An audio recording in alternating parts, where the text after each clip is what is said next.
I'm Dan Kurtz-Phelan, and this is the Foreign Affairs Interview. Let's say the Iranian population is about 90 million, and let's say about upwards of 70, maybe even 80 million people detest this regime and would like to see an Iran with a constitutional order, freedom. Let's then say that at least 10%, at least 10 million people, 9 to 10 million people are the regime then. And so again, what's your solution for that? How do you get them to defect, not just from the regime, but to something? You can't defect from, you must defect to.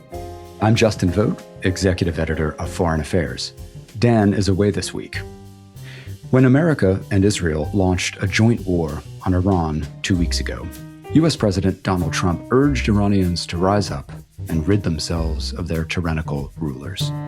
He seemed buoyed by his success in swiftly removing Venezuelan dictator Nicolás Maduro in January. But the war in Iran has not progressed as smoothly as Trump might have liked. The authoritarian regime that runs the Islamic Republic remains firmly in place.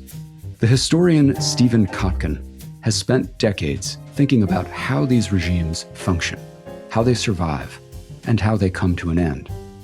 In The Weakness of the Strongmen, an essay in the January-February issue of Foreign Affairs, Kotkin anatomized authoritarianism, arguing that many of the features that bolster autocrats also present vulnerabilities. Kotkin is the preeminent biographer of the Soviet leader Joseph Stalin, a close observer of contemporary Russian and Chinese politics, and a sharp analyst of American foreign policy. In our conversation, recorded last Friday, March 13th, Kotkin explained what makes authoritarian regimes tick, how their weaknesses can be exploited, and what history tells us about the prospects of success for the American and Israeli effort at regime change in Iran.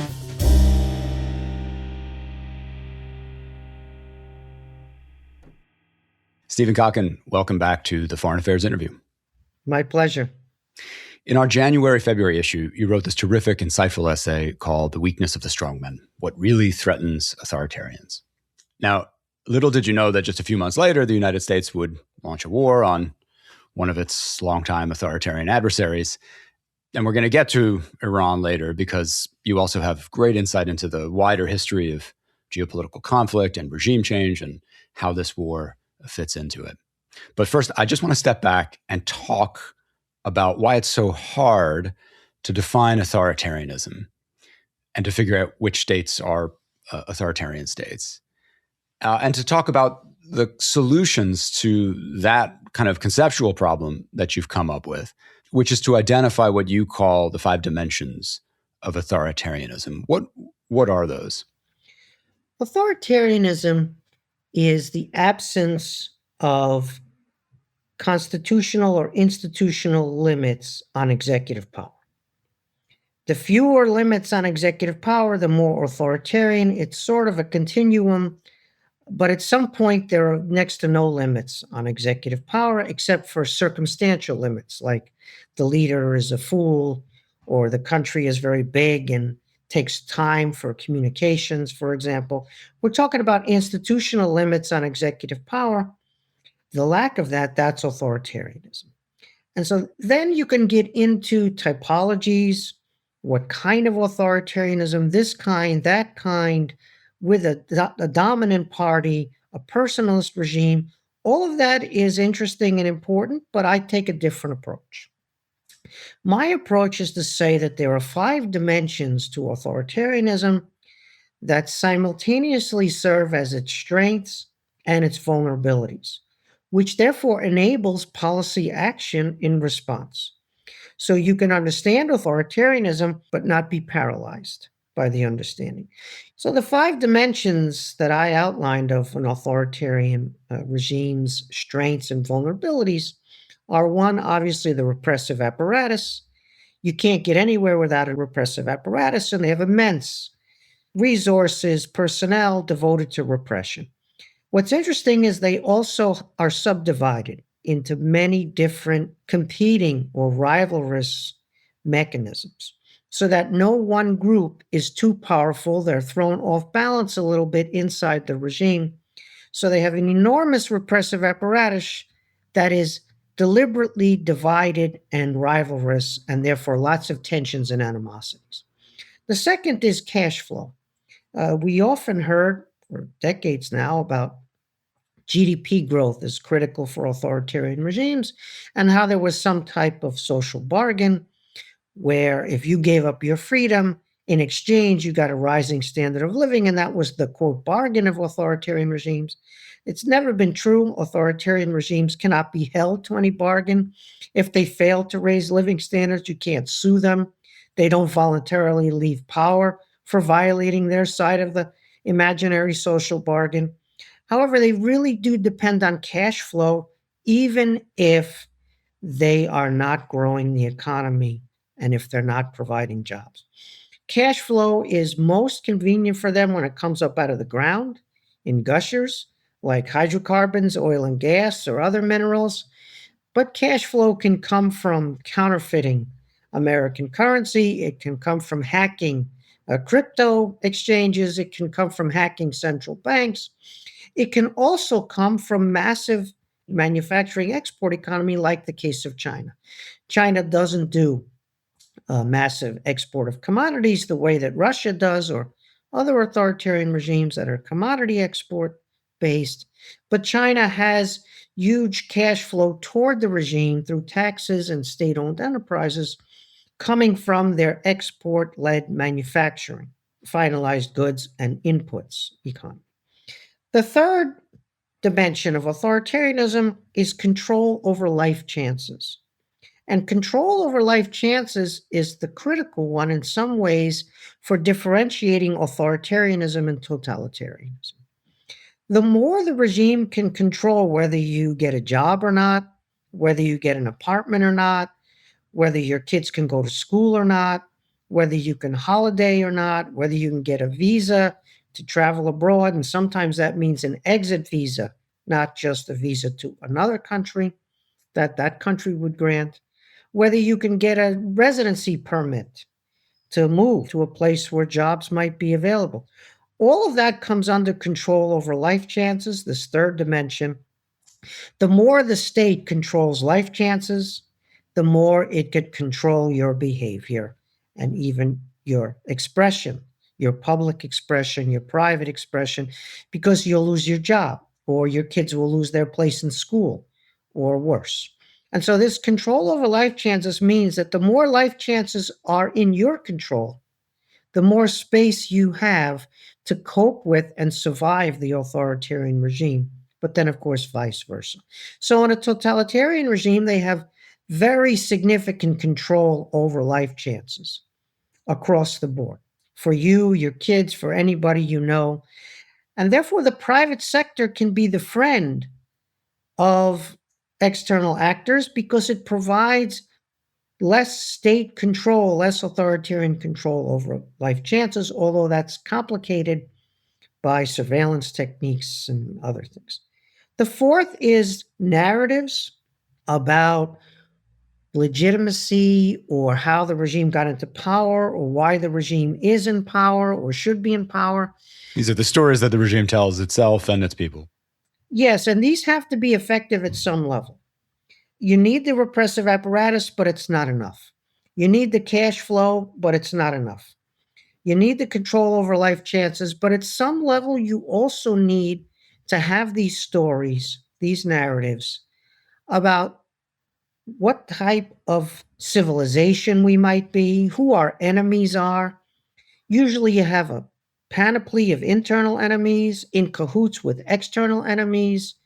Usually there's some magnificent, great imperial past where you were the greatest country or one of the greatest countries, but the depredations of the imperialists or the West or the United States forced you off of that great path. But this regime is bringing everyone back to that great path that deserves status of civilization, empire, middle kingdom,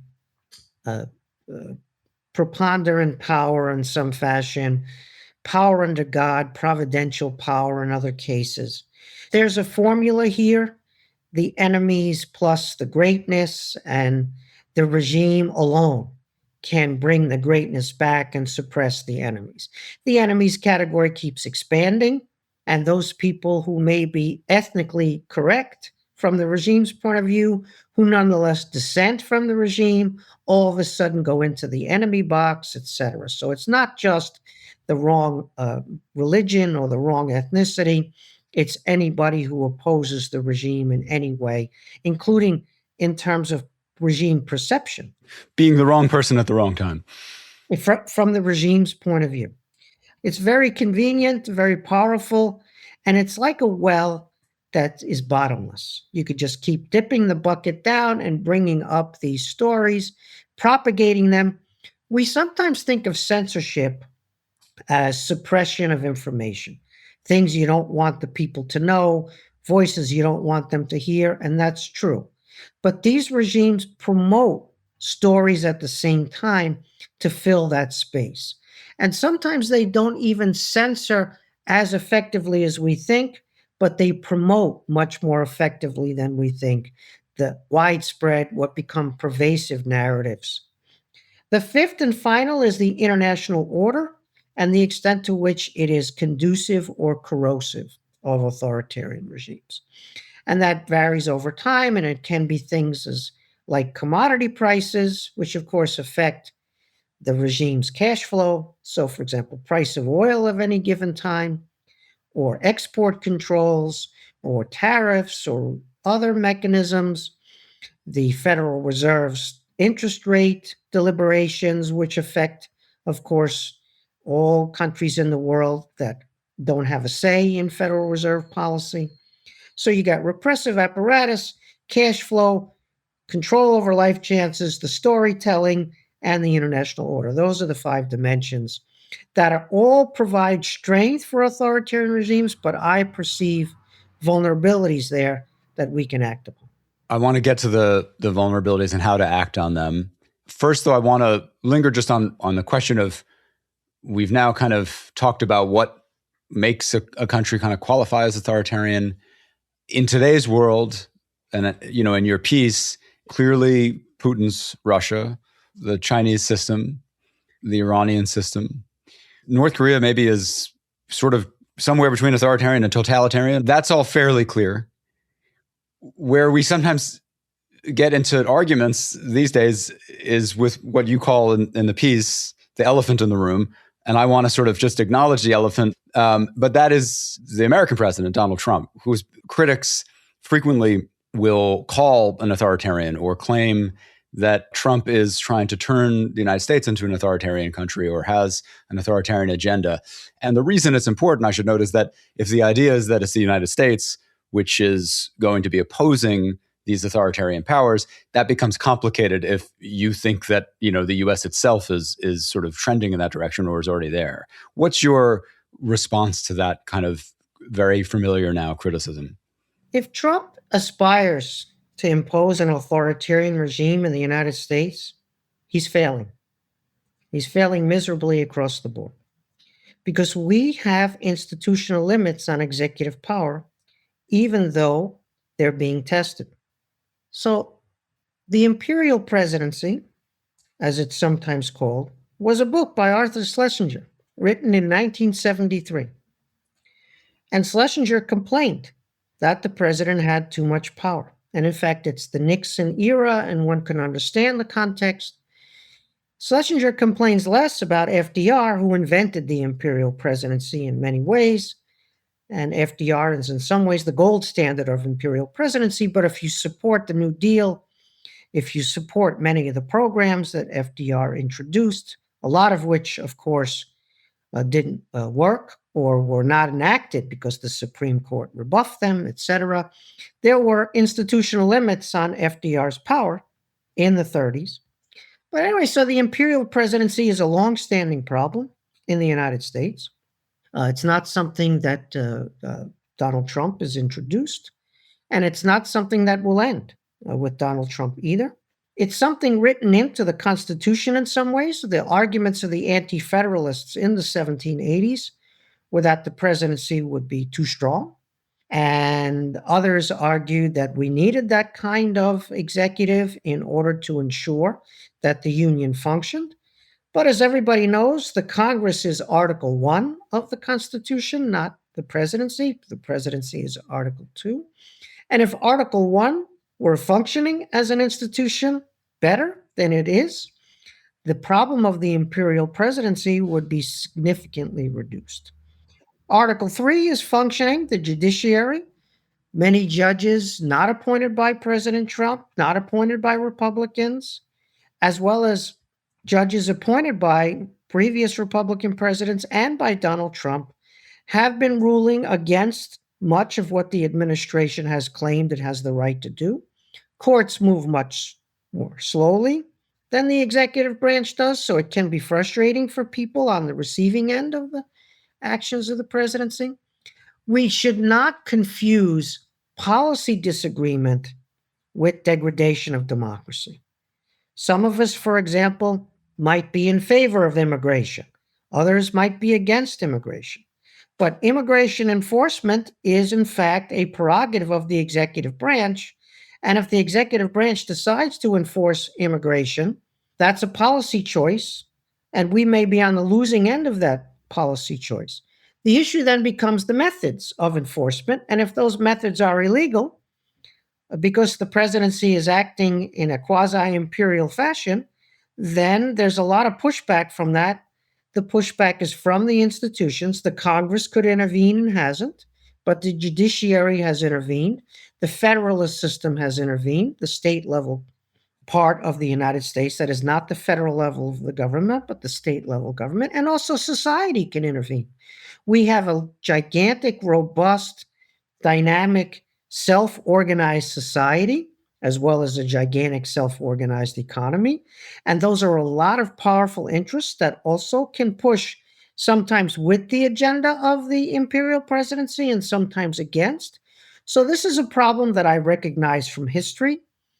Again, there are legitimate disputes over policy, but I want to study the operation of the institutions and institutional mechanisms, and I want to put it in historical context before I start to throw around words like authoritarianism, because the United States doesn't have a repressive apparatus like the authoritarian regimes we're discussing, and the attempt to build one with ICE has failed.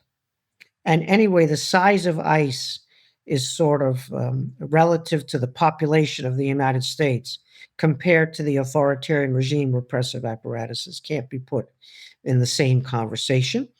And there's been a lot of pushback against ICE as well. And one could go on, right? We don't have control over life chances.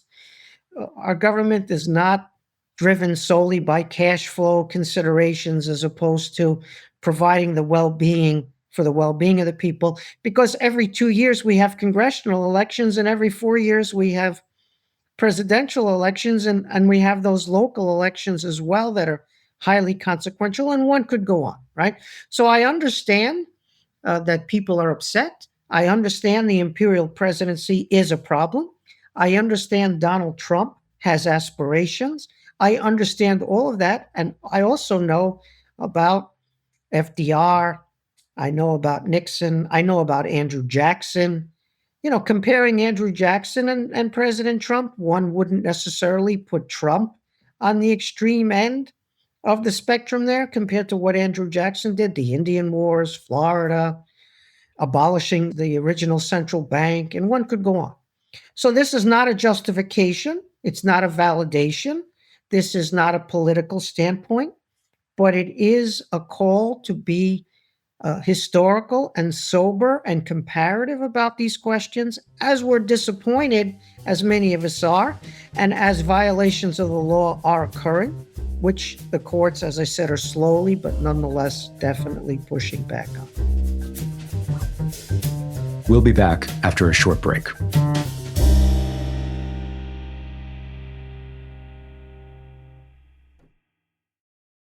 Okay, so having kind of reminded ourselves that whatever our frustrations or disappointments are at the moment, that we are still a liberal democratic republic, faced with some adversaries who are much less ambiguously authoritarian and have systems that are genuinely, that meet your criteria very clearly. I want to talk a little bit about what you write in the piece about how to craft a foreign policy or a set of foreign policies that can make that international system, as you put it, more corrosive to powers like that and not conducive to them. And then I think we'll sort of get to Iran as an instantiation of that. So broadly speaking, what does make the international system more corrosive or more conducive? And to the extent that these powers exist and seem to be becoming more powerful in some ways, why does the current system seem to be so conducive to them? Yeah, that's the challenge, isn't it?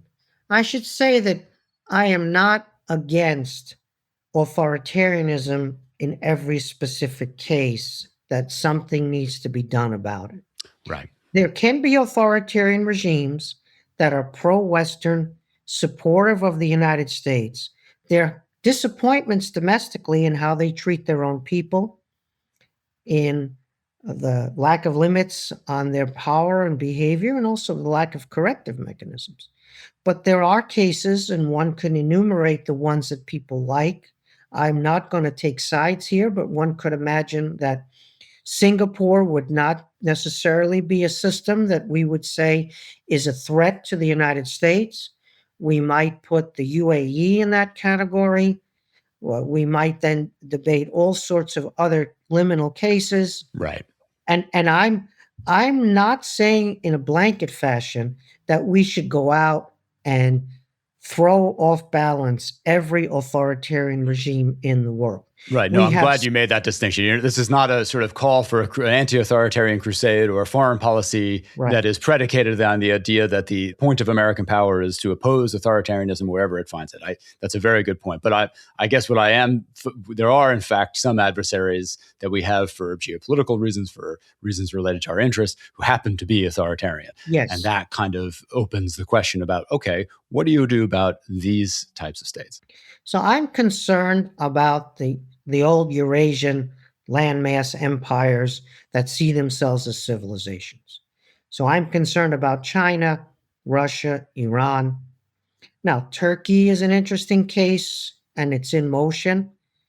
And of course, if there's a successful outcome from a U.S. point of view in Iran, it will empower Turkey, the same way that the Iraq invasion by the United States empowered Iran. There are always these unintended consequences, and Turkey's a very interesting case that is, let's say, in motion.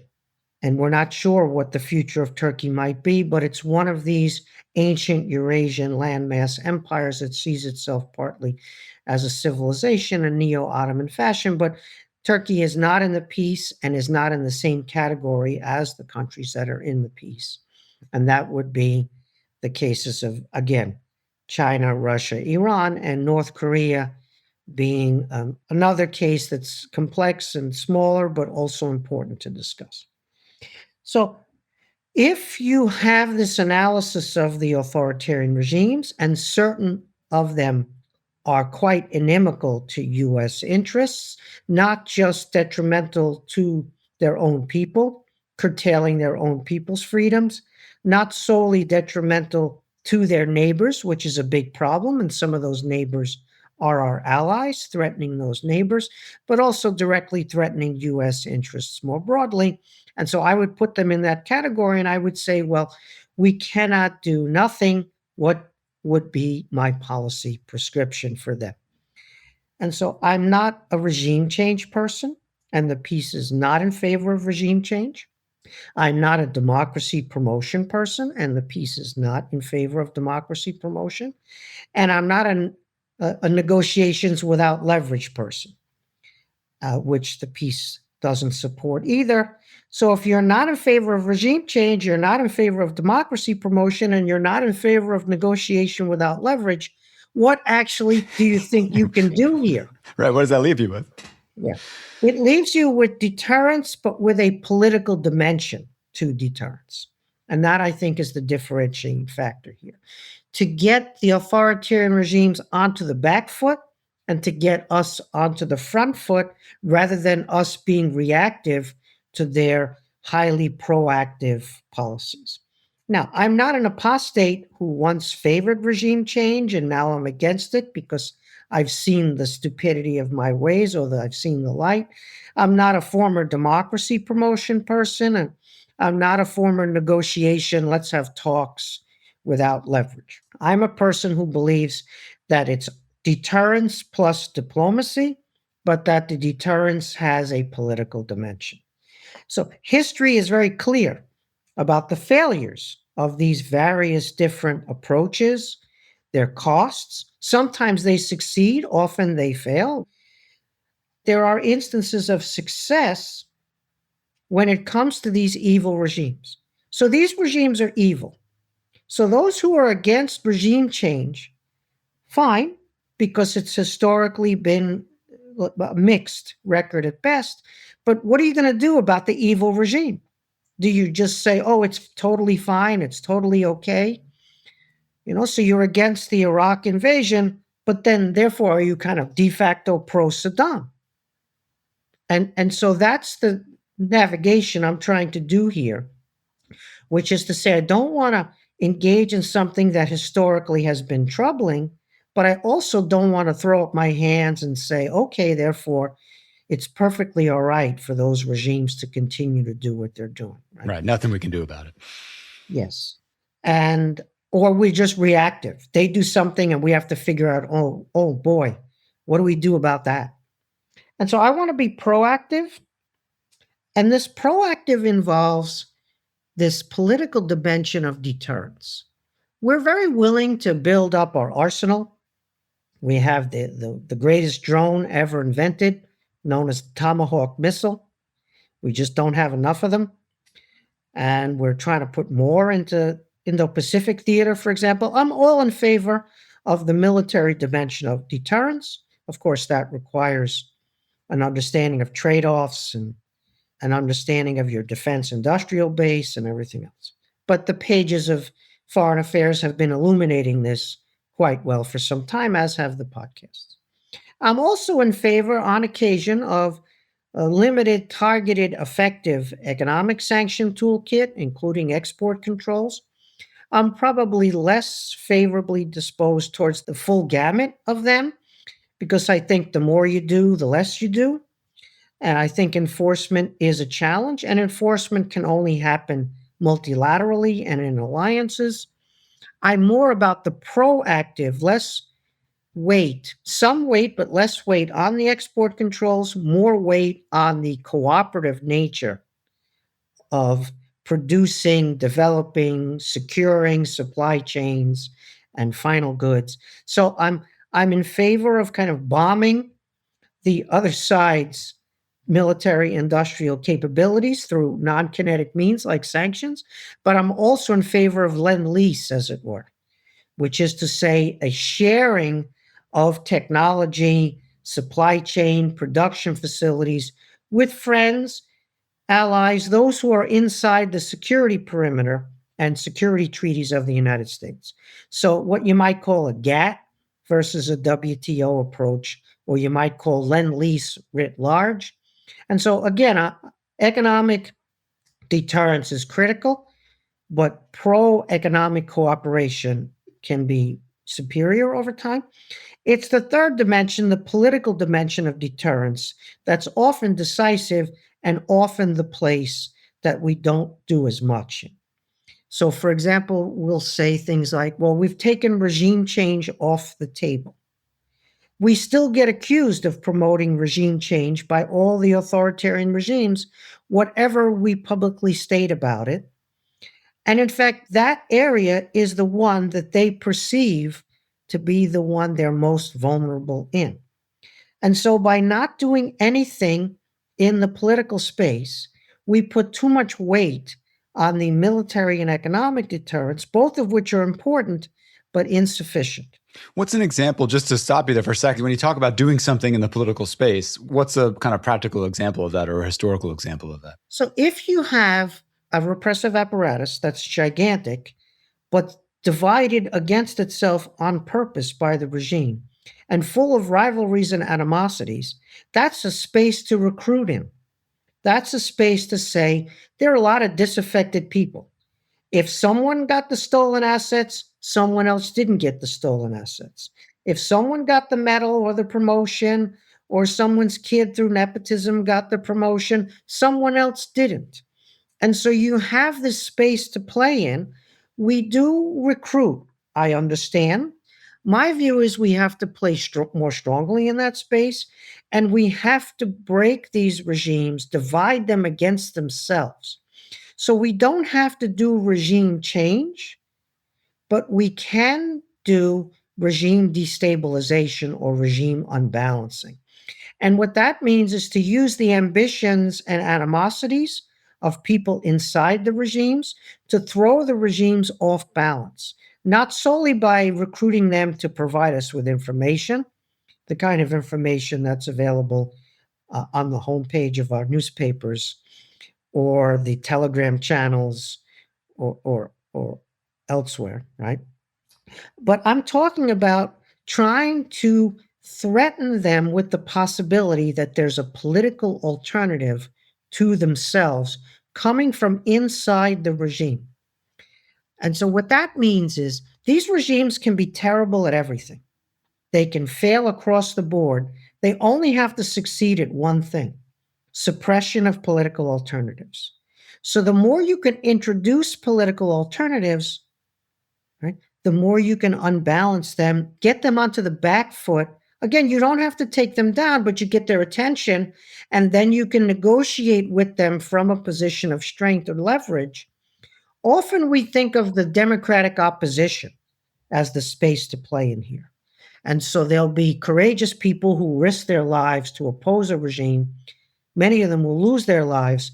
They're a hell of a lot courageous than someone sitting in an office on the Stanford campus in the Hoover Tower. Or I should say at the headquarters of CFR, So they're very impressive people often, but their ability to destabilize the regime can be limited because they're in prison, in exile, or otherwise intimidated despite the courage that so many of them have shown.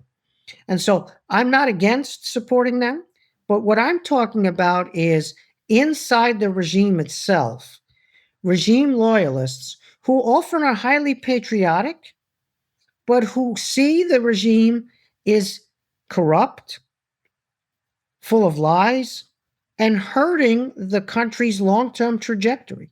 So ironically, their own patriotism is available to use against the regime. They think, for example, the war in Ukraine is a failure for Russia. They're not favorably disposed towards Ukraine. It's Russia they bleed for. Or they might think that perhaps it's not such a great idea to try to take over Taiwan. Or it may be having proxies in every country around you and spending billions and billions of dollars and watching that go up in smoke while your own people suffer deprivation, lower living standards, emigration of your talent. Maybe that's not a good idea for the long-term great power base or great power strength of your country. So you can actually find disaffected people who are ambitious and patriotic inside these regimes, and you can try and encourage that and say, well, you know what? If you guys come to power and you stop the war in Ukraine because it's hurting Russia, these are the following measures that we'll give you in response. And so you can encourage that behavior. Again, if it doesn't happen, you've still gotten the attention of the regime and you still have leverage again. They fear nothing more than this. And they themselves have created the basis for this. They're the ones fostering animosities internally in their repressive apparatus so that it doesn't seize power domestically itself. So they're providing the opportunity. Their very strength is your vulnerability to potentially exploit. And then, of course, we've talked a little bit about the cash flow area and how you can cut the cash flow off. So if the Russians are not able to sell their hydrocarbons globally as easily as they have been, or the Iranian regime is not able to do the same, or the Chinese encounter difficulty with their export-led model of industrialization, which is de facto deindustrializing all the other countries. And one could go on. And then there's counter narratives where you can invade their public sphere, invade their electronic systems. After all, we invented the internet, we invented social media, and yet it's TikTok where our young people get nearly 50% of their information from, which is a Chinese Communist Party controlled app ultimately. And yet we can't seem to penetrate their public sphere, their electronics the same way. But these are technologies that we ourselves have invented. And so can there be proactive ways right now in Iran where they've turned off the internet, for example, and we tried to smuggle in a handful of Starlink terminals or whatever it might be? We need to get more serious about this. It can't be just the old days of Radio Liberty, Radio Free Europe broadcasting. There's value in things like that. It has to be more sophisticated, more proactive, better funded, leveraging the technology. And again, you get their attention, and then you can go into diplomacy negotiations where their behavior might be less aggressive. They're not a democratic regime all of a sudden. They are a repressive authoritarian regime, but they've retrenched somewhat because they perceive that we are proactive, we're on the front foot, they're on the back foot, we have a certain degree of leverage, and then you can deal with them. The United States and China have to share the planet. And also, by the way, the ocean is wet. But what are the terms of sharing the planet?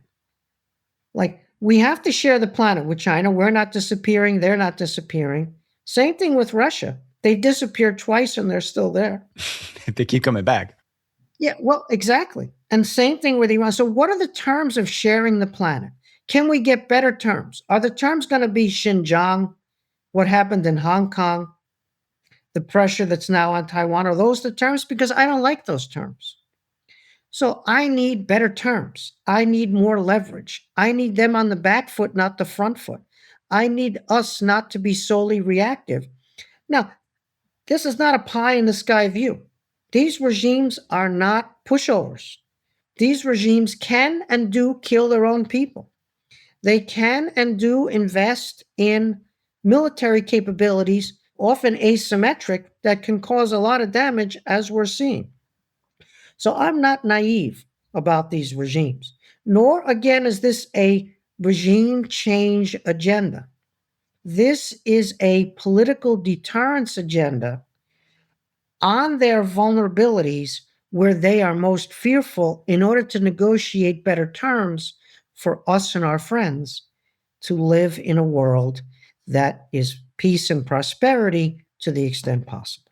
I was reminded of this point in your piece where your piece sort of lands on it, and you were just discussing it now about the fact that for the authoritarians, it's their loyalists who are the true enemies within.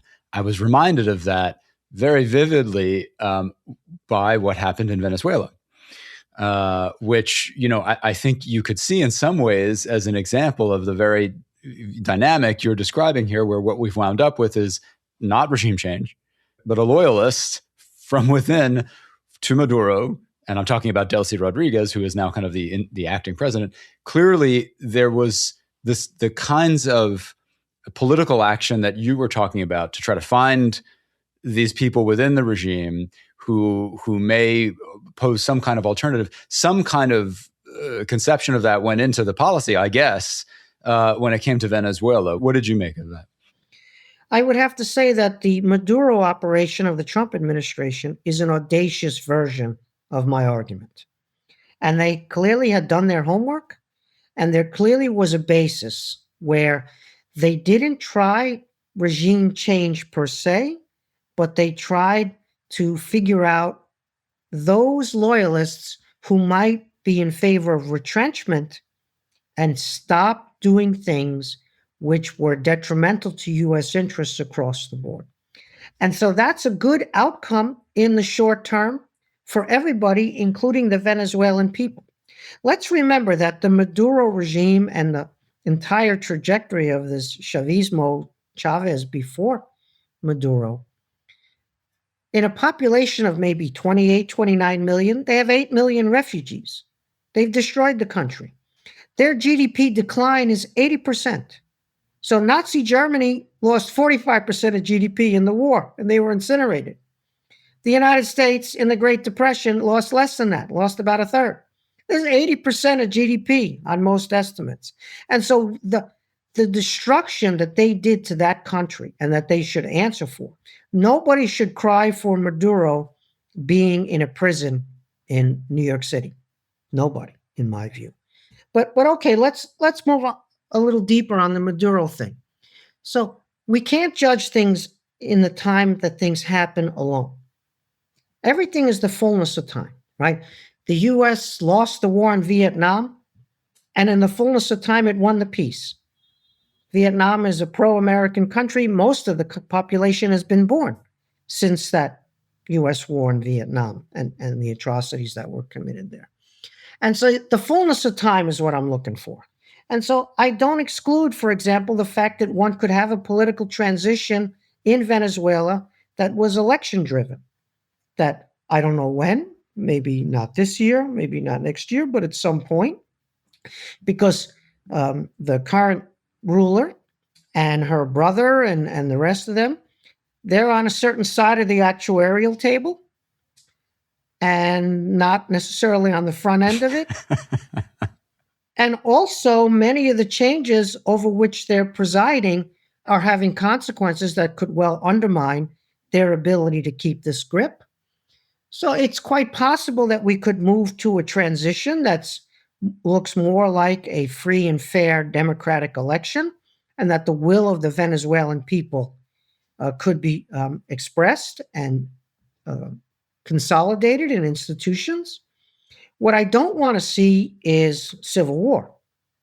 And so sometimes you can force a transition because democracy is better and democracy is the right thing to do. And it's a little bit morally compromising to take out one dictator to allow another dictator, even though they're retrenching on their aggression. It seems a little bit morally compromising to do that. And shouldn't we, as a country that stands for professes democratic ideals, shouldn't we be in favor of that? And the answer is maybe we should, but what's the time frame? Because if you force that issue, there's a big jungle in Venezuela. You know, the Amazon is larger than just Brazil. And you could get an insurgency there with the people with guns. Instead of co-opting them into a transition process, you could incentivize them to oppose a transition process, and you could end up with smoldering enders for as far as the eye could see. You know, so I understand the frustration that there's a Nobel Prize winner and her party actually won the previous election that Maduro stole. And I'm in favor of that democratic transition at some point. But I think in terms of stages, we may not get to that democratic transition. This approach may fail because they think they're going to outlast President Trump. He's only got fewer than 3 years left in office. And if they can just hold out, they can go back to what it was at their preferences. But again, time passes. They don't get younger. Some of the things they're doing change the circumstances. It changes the interest group dynamics. They have to release political prisoners. They're also arresting new political prisoners. But the dynamics that they're setting in motion could foil a plan, even if they have the plan to wait it out. I like the fact that we've been able to identify, negotiate, and have a transition to another version of the authoritarian regime that is not as opposed to U.S. interests, in fact, is quite pro-U.S. interests because they're afraid, but also is trying to negotiate this domestically in a way that Maduro was not doing. He was doing quite the opposite. Right. So it's early, but it's hopeful. Of course, again, there's lots of perverse and unintended consequences, and it's not easy to get successful outcomes following an authoritarian regime. But still, I regard the Maduro outcome thus far, with the potential for an even better outcome as well as the potential for a worse, as an example of the kind of arguments that I was making in the piece that you edited and published. We'll be back after a short break.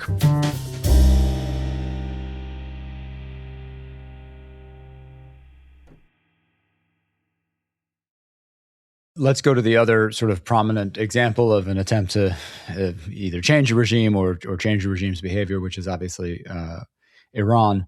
Iran clearly kind of fits the bill for an authoritarian state in terms of the dimensions: major repressive apparatus, cash flow in the form of commodities, the civilizational narratives, but also a revolutionary narrative about the Shiite revolutionary kind of project.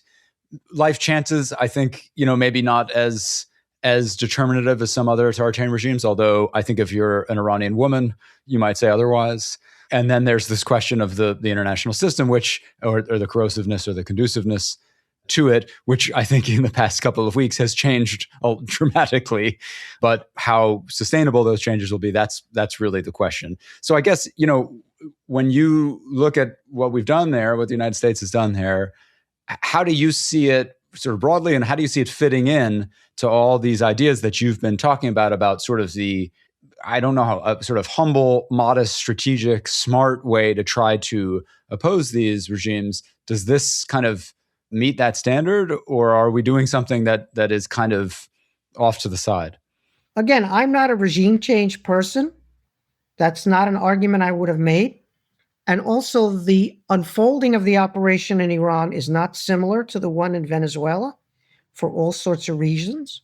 We did not seem to have identified beforehand and negotiated with people inside the regime who might have been willing to alter regime behavior and eventually go towards some type of transitional process. These are people who are dedicated to the survival of this regime, not the survival of Iran necessarily as a country, not the survival of the Iranian people who make up a multi-ethnic mosaic, but the survival of this regime, this Islamist regime. It is different, and it is something that requires a lot more understanding, care, thinking before you decide to act some way against what is a real threat and a real evil regime and has been for some time. So capitulation of regimes like this is not as frequent as we might imagine. We killed the so-called supreme leader. I'm not sure that supreme leader couldn't have gone into a bunker and been less vulnerable to being killed, but instead made himself vulnerable and therefore martyred himself to try to rescue the regime when he's 86 and ailing and his time on earth is limited and he's worried about the survival of his regime. Maybe, in fact, he acted in a way to martyr himself. Again, I'm not a specialist. I have no inside information. And so you guys have talked about this. And I'll say, actually, just along that point, we published someone just today, Akbar Ganji, who was an Iranian journalist, who was a member of the IRGC, the Revolutionary Guard Corps, became a dissident, was imprisoned, now writes quite critically about the regime. But he sort of made a variant of the point you made, and the subtitle that his piece has is that America and Israel solved Iran's succession problem, right? That whatever Khamenei's motivations, there was this puzzle that they had yet to solve, that in a sense, the assassination removed that burden from the regime. Yeah, I'm not missing him personally. I'm not in favor of assassinating human beings, but there are cases in which you're at war and they're combatants, but let's leave that aside. So this regime is not capitulating. The Venezuelan regime, however we managed it, did capitulate to an extent. Again, maybe they're trying to wait the president out. I don't think that'll be successful, but we'll come to see that if that's the case, or maybe they're not trying to wait him out. My point being is that how do you get a regime like this to capitulate, or what are the consequences when they don't immediately capitulate? There's the short-run transition to a new supreme leader who might be alive. This is Friday the 13th. And I have to say, I've seen no evidence that the named successor is alive. But even if that person is alive, there's no way to exercise the prerogatives of the supreme leader office in the current context. So the succession has been resolved on paper in some ways, but whether the supreme leader as an institution can survive with that level of centralized power and authority, I think is an open question. This regime has been very severely damaged. Survival may seem like a victory at some level, but the rump that will survive, it's not clear how long it can survive, and it's not clear it can reproduce itself into the next generation. Those are still open questions for me, but it's not capitulated. That was to be expected, and we didn't actually seem to have a faction in the regime that we were negotiating with. If we did, they were killed also at some point. Let's think about the Soviet example for a second here, about which I've written.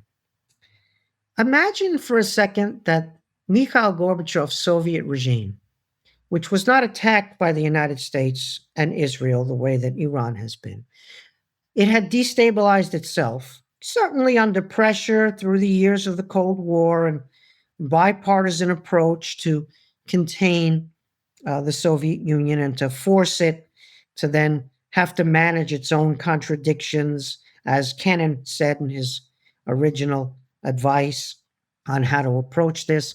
And they failed to manage their own contradictions. In fact, they unwittingly dissolved their own regime. But imagine if they had acted like Iran and decided that they were not going to go quietly.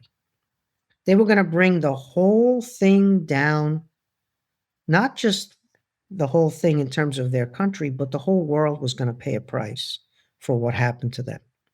They had 40,000 nuclear weapons with all the delivery systems you would need to send them everywhere and anywhere. They had chemical weapons. They had biological weapons. They had 5 million soldiers under arms. Not all of them, obviously, might have been loyal if ordered to do certain things, but they had 600,000 soldiers in Eastern Europe, the majority in East Germany, and they gave back. They conceded East Germany, and they removed those troops. The troops were finally removed by 1994, 3 years after the Soviet Union was gone, and we averted Armageddon.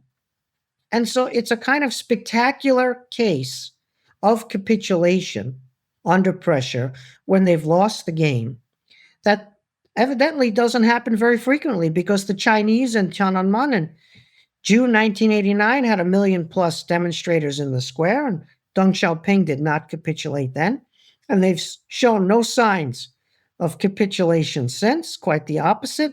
And the Iranian regime the same. And now you could argue the successor in the Russian Republic to the Soviet regime, Vladimir Putin, also seems in no mind to capitulate, despite, again, the severe pressure that he's come under, both by his own aggressiveness, mistakes, miscalculations, as well as the coalition pushing back, but ultimately Ukrainian courage and ingenuity at the base of this. So capitulation is rare, and therefore you have to be careful when you go for something that looks like regime change to prepare the ground for the possibility of capitulation or some type of negotiated settlement, transition, etc. Not every country is going to produce a Mandela or a Havel or fill in the blank, and not every country is going to produce an elite that sees the handwriting on the wall and decides, as in the Soviet case, to hold on to the property that they've stolen and to hold on to positions running republics, the 15 successor states, rather than go to the wall to keep the Soviet Union and the planned economy, as it was called, together. So I'm watching the Iranian case for how we're managing not just the military side of it, but the political side of it, in terms of what type of solution negotiation with remnants of the regime we can see going forward. And so far, I'm very concerned to see very little work in the political space compared to the military space. Now, again, this Iranian regime is evil and a threat. For Israel, even more so because it's their neighborhood. It's also been a threat, as I said, to all of those neighbors. You can ask Syrians what they've gone through. You can ask the Lebanese what they've been living through for a long time. So this is not an imaginary threat. This is not a fake threat. This is not a threat conjured up by propagandists looking to go to war. But the threat I get, the regime is evil. And so what's your answer to getting us to a better place politically, regime-wise? Now, when they say, well, what about the people overthrowing the regime and encouraging the people to do so? Well, what's the regime? The regime is not just the supreme leader. The regime is the Revolutionary Guards, and it's the Basij, and it's the judges and the judiciary in the localities, and it's the weapons that they control, and it's their Islamist ideology or commitment to Islamism, for which they've made many sacrifices, including that meat-grinder war with Iraq. And so the regime is a society. It's not just a handful of leaders in a compound and then their replacements. And so you need to be able to incentivize that part of society to defect. The thing about defection, let's say the Iranian population is about 90 million.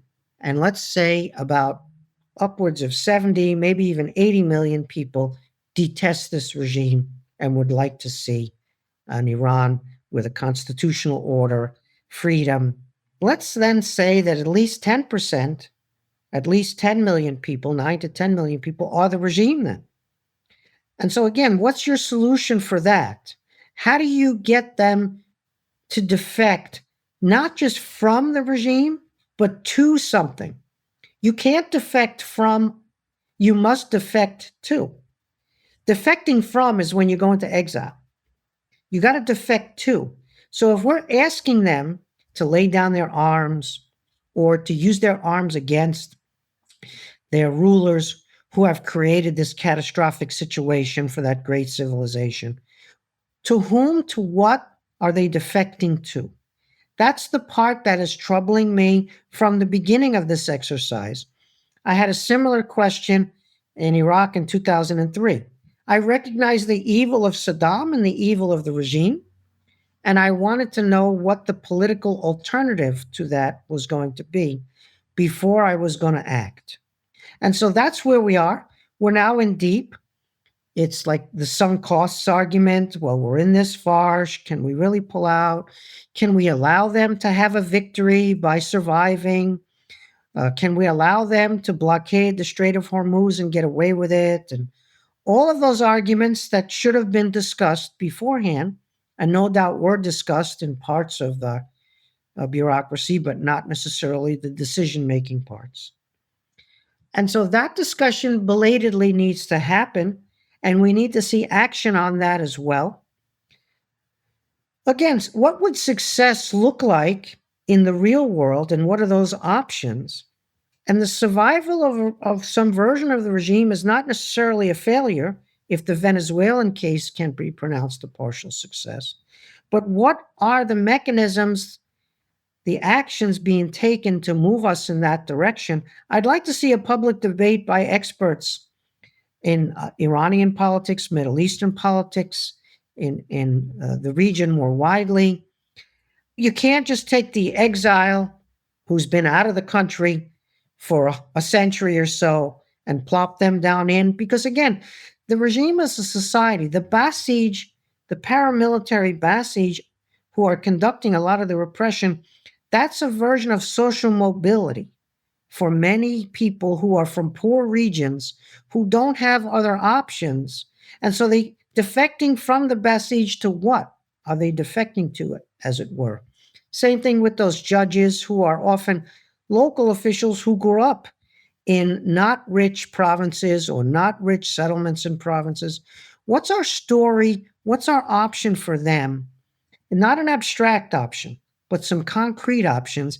And how do we co-opt the people with the guns at the top, at least some of them, for a transition that looks like retrenchment in the first phase, and then we'll see what other phases might look like. Yeah, I mean, listening to you, and you said this yourself, it's like I kind of wish that this had been thought through before we decided to strike. And your comparison to the Soviet example is telling in one way, in the sense that one difference is the United States had not attacked the Soviet Union.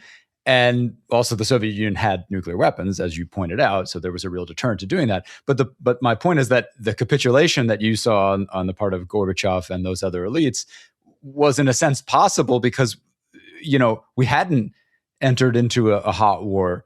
Whereas with Iran, it seems like, well, that would be extremely difficult to see now that we've already launched a war on them.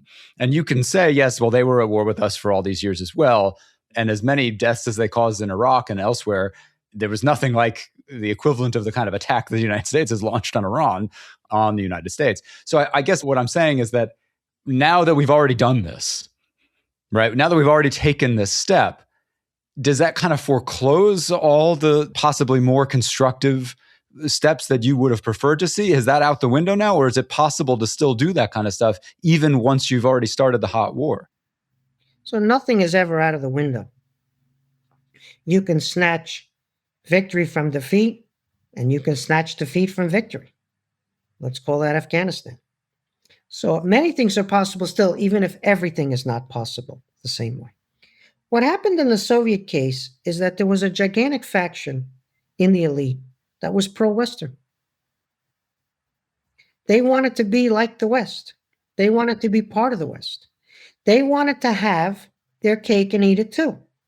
They wanted the Soviet Union to remain, but they wanted living standards in the Soviet Union to look like that in the West.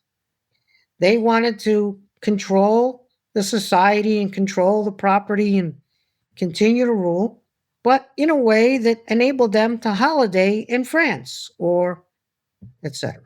And so the pro-Westernism of a large part of the elite, not just the society, but a large part of the elite, that was the trump card, as it were, that we had. Now, many of them then became disillusioned that they didn't become part of the West, that not everybody got a high living standard, that many of the people lost out in the so-called transition, the post-communist transition. And there was a lot of anger and grievances and resentment, and let's call that Putin, right?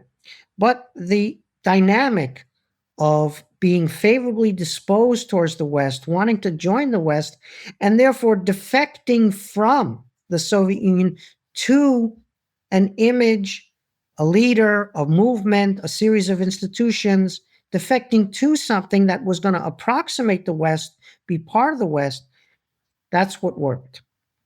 In the case of Iran, this regime does not want to be part of the West. These people don't want to defect to the West for the most part. There may be some in that regime that do so, but there are so many who don't. Iran is a highly educated population, and so there is in many ways a pro-Western Iranian society that's very substantial, that shares the aspirations to have institutions like Sweden or like France or even like the United States. And so therefore, since the regime is actually part of the society, it's possible that there is that sentiment inside the regime. Again, your experts will know better. The regime selects for anti-Western sentiment, not for pro-Western sentiment, even covertly. And so it's quite possible that there's a whole lot less secret or open pro-Western types inside the Iranian regime than there is in Iranian society as a whole. But without that wanting to join the West, wanting to have a political and economic system that approximates the most successful countries in the world, without that, you have a more serious challenge on your hand of eliciting capitulation. So in the China case, we see this as well. We see these people who are victims of the Cultural Revolution, including Xi Jinping, and we think, they must think that the system was bad to them, and therefore they must incline towards reform. And so here we are trying to figure out how could they be victims of the Cultural Revolution and yet they double down on the very Communist Party rule that victimized them. And the answer is because they're not pro-Western. They're anti-Western.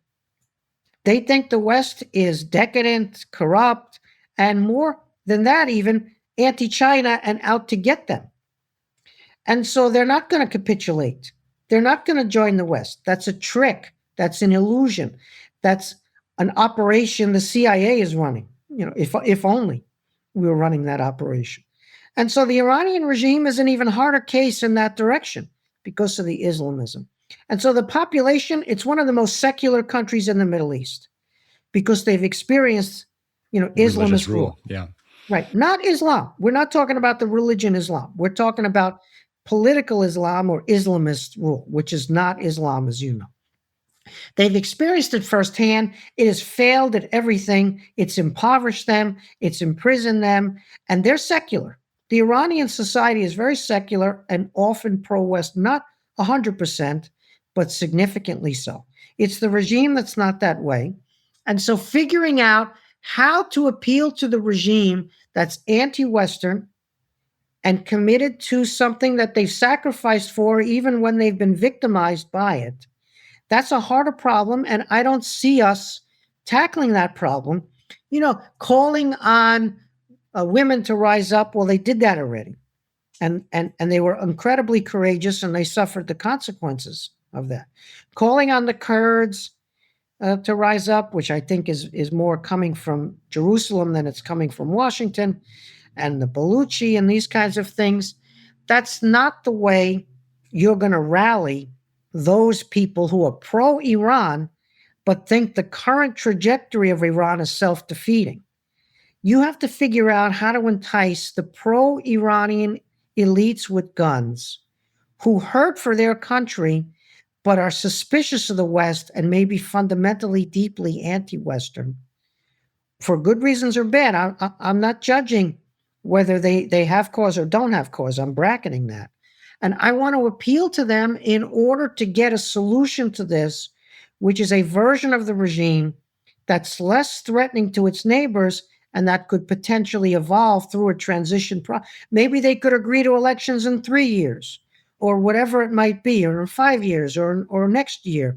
And maybe the candidates can be more open than they've been with the Guardian Council canceling all the candidates. And maybe an investment package could be offered for those who go along this way. Sanctions lifted, rebuild university ties, all sorts of positive incentives. Lots of carrots.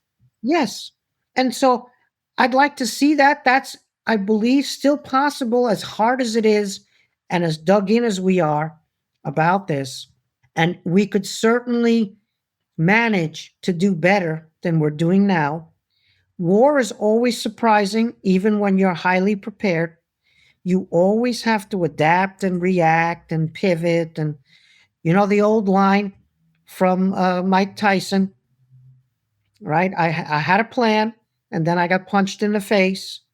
It actually comes from von Moltke. He wasn't a boxer. He was the head of the general staff in old Prussia and Germany. I'm not sure that's where Tyson got it, but... Maybe not, but he got it from experience in the ring.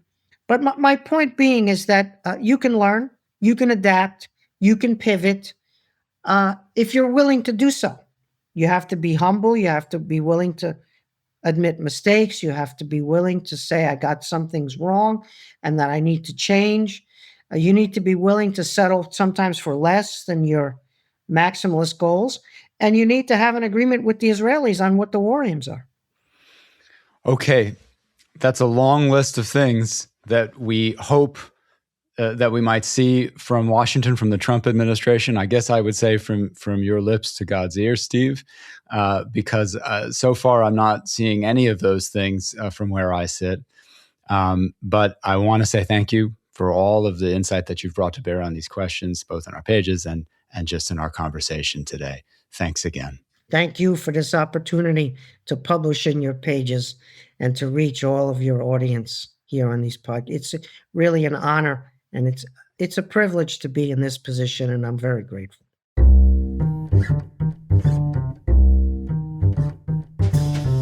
Thank you for listening. You can find the articles that we discussed on today's show at foreignaffairs.com. This episode of the Foreign Affairs Interview was produced by Rose Kohler and Kanish Tharoor. Our audio engineer is Todd Yeager. Original music is by Robin Hilton. Special thanks as well to Arena Hogan. Make sure you subscribe to the show wherever you listen to podcasts, and if you like what you heard, please take a minute to rate and review it. We release a new show every Thursday. Thanks again for tuning in.